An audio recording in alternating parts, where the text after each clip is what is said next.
Hello students, my self Asha ma'am.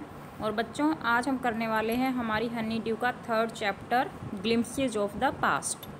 तो glimpses of the past का क्या मतलब है बच्चों? पास्ट की कुछ झलकियाँ। झलकियाँ किस चीज़ से रिलेटेड हैं? देखिए पहले, here are some pictorial glimpses of the history of our country from 1757 to 1857। मतलब इस चैप्टर में कुछ पिक्टोरियल ग्लिम्पसेज हैं, तस्वीरें भी दिखाई देंगी आपको, तो उनकी कुछ झलकियां हैं जो हमें हमारी हिस्ट्री के बारे में बताएंगी 1757 से लेके 1857 तक।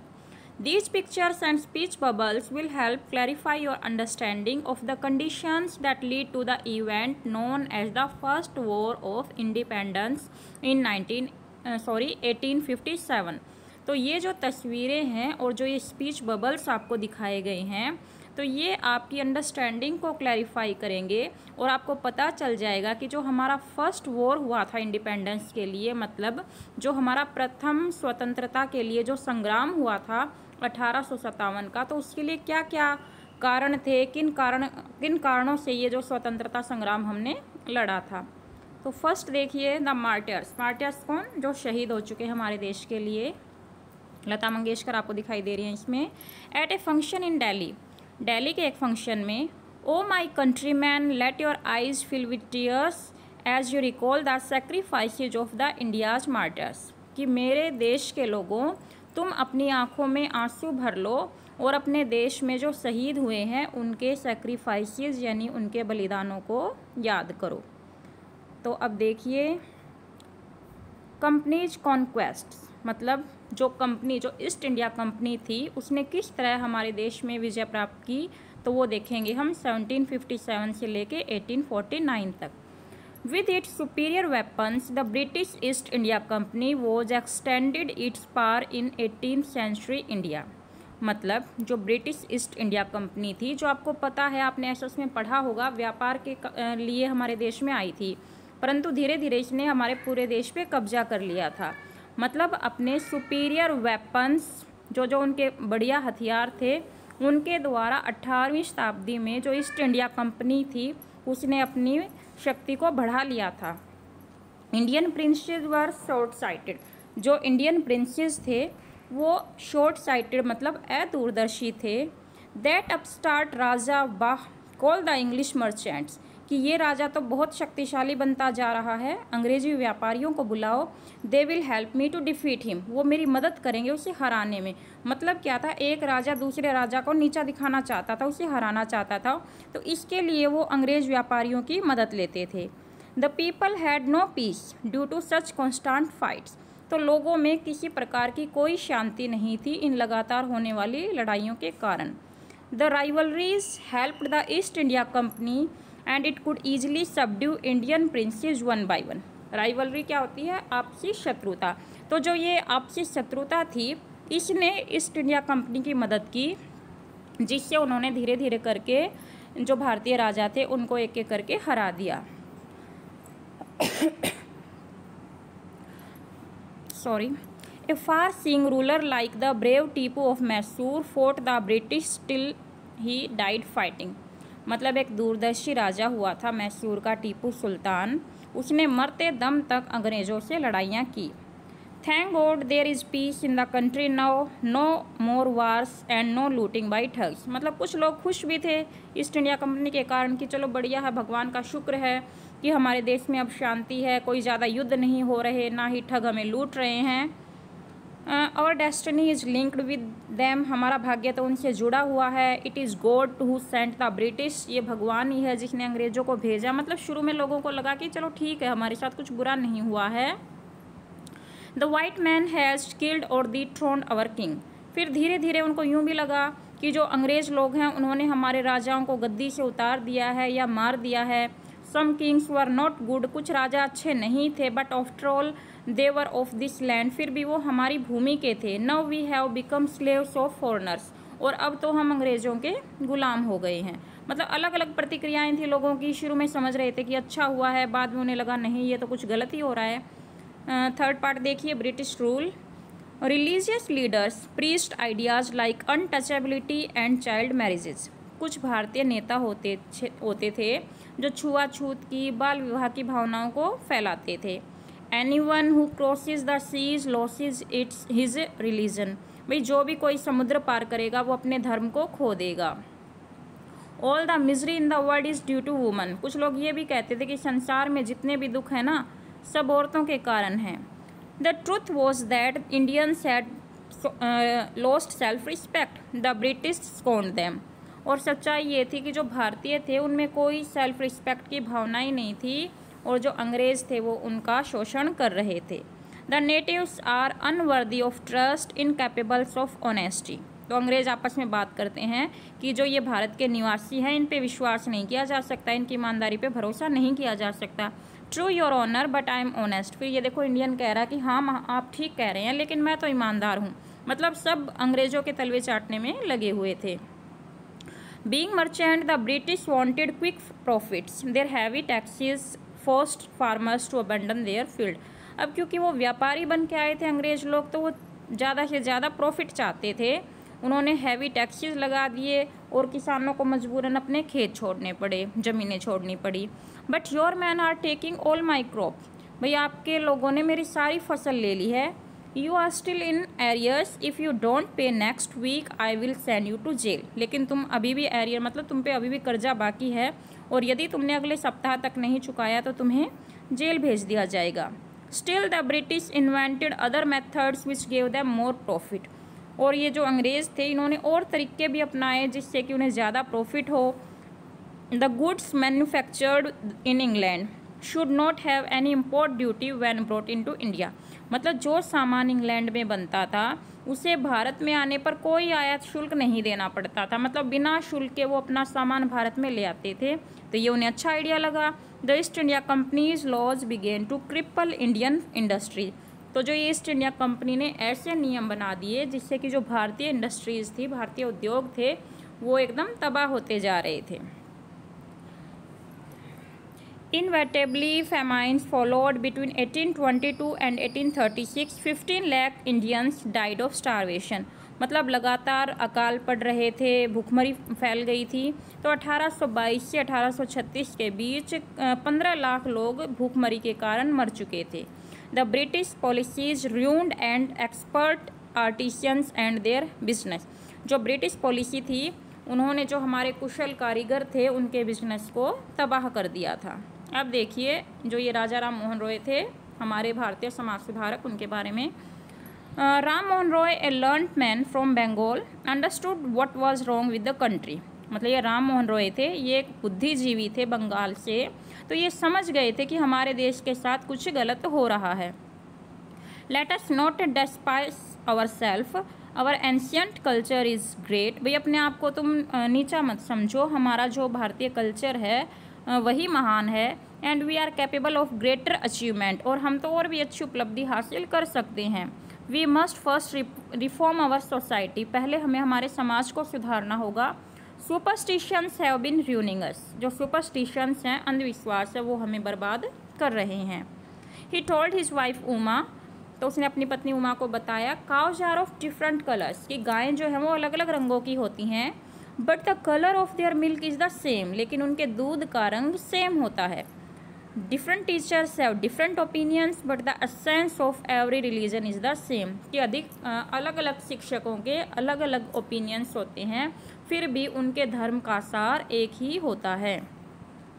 He was attracted by science and modern knowledge, तो वो विज्ञान और आधुनिक ज्ञान के प्रति अट्रैक्टेड थे, सचेत थे। Knowledge should be practical and scientific, जो हमारा ज्ञान है वो व्यवहारिक और वैज्ञानिक होना चाहिए।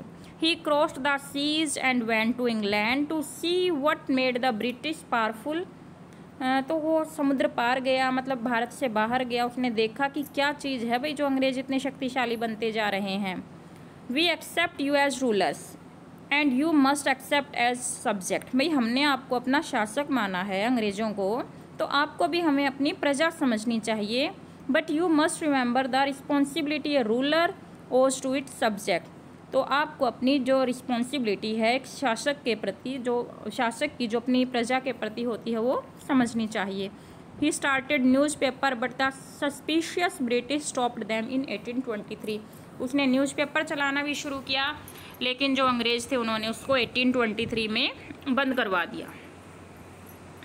ऑपरेशन, अब देखिए क्या क्या उन्होंने भारतीयों पर शोषण किया। But the British continue to oppress Indians, कि ब्रिटिश लोगों ने भारतीयों का कुचलना जारी रखा। In 1818 they had pass regulation third under it an Indian could be jailed without trial in a court. तो 1818 में उन्होंने एक रेगुलेशन एक्ट पारित कर दिया, एक एक्ट ऐसा चलाया कि वो किसी भी इंडियन को जेल में डाल सकते थे बिना कोर्ट में मुकदमा चलाए। मतलब केवल शक की बिना पर वो किसी भी इंडियन को जेल में डाल सकते थे। All the time British officers in India Drew big salaries and also made fortunes in private business. तो जो ब्रिटिश ऑफिसर थे उन्हें अच्छी सैलरी मिलती थी भारत में, और वो प्राइवेट बिजनेस में भी काफ़ी पैसा कमा रहे थे। By 1829 Britain was exporting British goods worth 7 crore rupees to India. 1829 तक ब्रिटेन ने भारत में 7 करोड़ रुपए का सामान बेच दिया था। Governor general Bentinck reported back home. तो जनरल बेंटिंग जो गवर्नर थे उन्होंने रिपोर्ट की कि the bones of cottons weavers are bleaching the plains of India, कि जो सूत काटने वाले लोग हैं, जो बुनकर हैं, उनकी हड्डियां मैदानों पर बिछी पड़ी हैं, मतलब कि वो भूख के कारण मर रहे हैं। The British preferred on companies loot while Indian industries began to die. तो ब्रिटिश लोग तो अपनी लूट मचाए हुए थे और भारतीयों के उद्योग धंधे जो थे वो ख़त्म होते जा रहे थे। डिससेटिस्फैक्शन, अब देखिए अब इतना होने के बाद भारतीयों में असंतोष तो फैलना ही था। Education in India was in Persian and Sanskrit. जो भारत में जो शिक्षा थी वो फारसी और संस्कृत भाषा में थी। In 1835 a English man named Macaulay suggested a change. फिर 1835 में एक इंग्लिश मैन जिसका क्या नाम था, मैक्यावली, उसने एक चेंज सजेस्ट किया। We should teach the natives through the English language, कि हमें इन भारतीयों को अंग्रेजी भाषा सिखानी चाहिए। आई एग्री, मैं सहमत हूँ। English education produced clerks to whom the British gave petty jobs under them. Incidentally it also produced a new generation of intellectuals. मतलब क्या उनका क्या सोच थी कि जो इंग्लिश एजुकेशन हम भारतीयों को देंगे, तो जब भारतीयों को इंग्लिश आ जाएगी तो वो हमारे अंडर काम करेंगे, पैटी जॉब्स मतलब कम तनख्वाह में वो हमारा काम कर देंगे, हमारे लिए अच्छे क्लर्क तैयार हो जाएंगे जो कम सैलरी में काम करेंगे। लेकिन उन्हें ये नहीं पता था कि अंग्रेजी पढ़ने के कारण जो भारतीय थे उनके अंदर इंटेलेक्चुअल मतलब कुछ बुद्धिजीवी भी तो पैदा हो गए जिन्हें नॉलेज हो गई। We must educate our brothers, हमें अपने भाइयों को शिक्षित करना चाहिए। And try to improve their material condition, उनकी हालत को भी सुधारना चाहिए। For that we must convey our grievances to the British parliament, और जो हमें हमारे ये कष्ट हैं, दुख हैं, वो ब्रिटिश संसद तक पहुंचाने चाहिए। In 1856 the British had conquered the whole of India. मतलब 1856 तक अंग्रेज़ों ने लगभग पूरे भारत पर कब्जा कर लिया था। They cared little about the needs of Indians, वो भारतीयों की ज़रूरतों का बहुत ही कम ध्यान रखते थे। Our kings have become puppets and we have lost our old jobs, कि हमारे राजा तो जो हैं वो अंग्रेज़ों के हाथ की कठपुतलियाँ बन चुके हैं और हमने अपने सारे काम धंधे भी खो दिए हैं, ज़मीनें भी खो दी हैं, लैंड्स मतलब ज़मीनें खो दी हैं। They are converting our brothers, और वे हमारे भाइयों का धर्म परिवर्तन भी करवा रहे हैं। You only talk do something to drive them out, तुम केवल बात कर रहे हो, उन्हें बाहर निकालने का कुछ तरीका खोजो। मतलब भारतीयों को ये हो गया था कि अंग्रेज़ों को किसी ना किसी तरीके से बाहर निकालना है। द स्पार्क्स मतलब चिंगारी। Taxes continue to ruin the peasants in Bengal. The Santals who had lost their lands under new land rule become desperate. मतलब जो भारतीयों पर उन्होंने किसानों पर कर लगा रखे थे उनके कारण तो किसान परेशान थे ही। बंगाल में जो संथाल लोग थे, संथाल जाति के लोग थे, उन्हें अपनी ज़मीनें खोनी पड़ी अंग्रेज़ों के रूल्स के कारण, तो वो भी उदास हो गए थे। In 1855 they rose in rebellion and massacred Europeans and their supporters alike. तो 1855 में उन्होंने मतलब विद्रोह की शुरुआत कर दी कि वो अंग्रेज़ों का साथ, अंग्रेज़ और उनके समर्थकों को हराएंगे। Discontent was brewing in the East India Company. The army to जो ईस्ट इंडिया कंपनी की जो आर्मी थी उसमें भी असंतोष फैल गया था, क्योंकि जो ईस्ट इंडिया कंपनी की जो आर्मी थी उसमें भारतीय भी तो शामिल थे, कुछ भारतीयों को भी रखा गया था। The white soldiers gets huge pay, mansions to live in servants. मतलब जो जो अंग्रेज सोल्जर थे उनको तो ज़्यादा सैलरी मिलती थी, रहने के लिए अच्छी जगह मिलती थी। While we get a pittance and slow promotion, और जबकि जो इंडियन जो उस आर्मी में शामिल थे उनको कम सैलरी, मतलब एक ही काम के लिए अंग्रेज़ों को ज़्यादा सैलरी मिलती थी, भारतीयों को कम सैलरी मिलती थी उस आर्मी में। The Angrez ask us to cross the sea which is against our religion. अंग्रेज हमसे कहते हैं कि समुद्र पार करो, ये तो हमारे धर्म के खिलाफ है। Who is the topi wala to abolish our age old custom. ये टोपी वाले लोग होते कौन हैं जो हमारे रीति रिवाजों को ख़त्म करवा रहे हैं। We must drive out the angrez, हमें भारतीयों अंग्रेजों को बाहर निकालना होगा। Sipahi Mangal Pandey attacked the agent of his regiment and was executed. एक सिपाही मंगल पांडे था जिसने विद्रोह किया और अपने रेजिमेंट के एक अफसर को मार दिया और उसे फांसी पर चढ़ा दिया गया। थाउजेंड्स ऑफ अदर सिपाहीज रिवोल्टेड, तो उससे फांसी पर चढ़ाने के बाद और हज़ारों सिपाहियों ने विद्रोह कर दिया। दे वर स्ट्रिप्ड ऑफ देयर यूनिफॉर्म, उनकी यूनिफॉर्म मतलब उनकी वर्दी उतार ली गई। Humiliated and put in iron, और उनका अपमानित करके उन्हें जेल में डाल दिया गया। Few English man had care to understand Indian customs और द पीपल्स माइंड, मतलब बहुत ही कम अंग्रेज थे जो भारतीयों के रीति रिवाजों को, उनकी भावनाओं को समझते थे। O proud Brahmin soldier, do you know that the grease on the bullet you have to bite is made from the fat of cows and pigs. अरे ब्राह्मण सोल्जर, क्या तुम्हें पता है कि जो ये बुलेट तुम चलाते हो, मुंह से काटते हो इसको, इस पे तो गाय और सूअर की चर्बी लगी हुई है। मतलब आपस में बात फैल गई कि जो तुम्हें ये बुलेट दी गई है, जो तुम्हें मुंह से चबानी पड़ती है, इस पे तो गाय और सूअर की चर्बी है। What the white man has received us to, क्या अंग्रेजों ने हमारे साथ धोखा किया है। Soon chapatis were sent from village to village to tell the people that their emperor would want their services। जल्दी ही एक गांव से दूसरे गांव चपातियाँ भेजी गई, उन्हें ये मैसेज दिया गया कि जो एम्परर मतलब जो औरंगजेब था उस टाइम पे शासक, कि हमारे राजा को हमारी सेवाओं की आवश्यकता है। Yes all my village man will be ready, हाँ मेरे सारे गाँव वाले तैयार रहेंगे। Similarly lotus flower circulated among Indian soldier, और कमल के फूल भी भारतीय सोल्जर्स के बीच बांटे गए। Date to the foreigners the masses gave all help and shelter to patriots, कि जो ये हम हैं, हम अपने जो भी देशभक्त हैं उनकी मदद के लिए हर संभव प्रयास करेंगे। रिवोल्ट देखिए, अब विद्रोह फैलता जा रहा है। Then there was a violent outbreak at Meerut, फिर मेरठ में एक भयानक विद्रोह हुआ। The sepoys march to Delhi, जो सिपाही थे उन्होंने दिल्ली की तरफ कूच कर दिया। लॉन्ग लिव और एम्परर बहादुर शाह, बहादुर शाह भगवान हमारे राजा की उम्र लंबी करे। द रिबेलियन स्प्रेड वाइडर, जो विद्रोह था वो बढ़ता जा रहा था।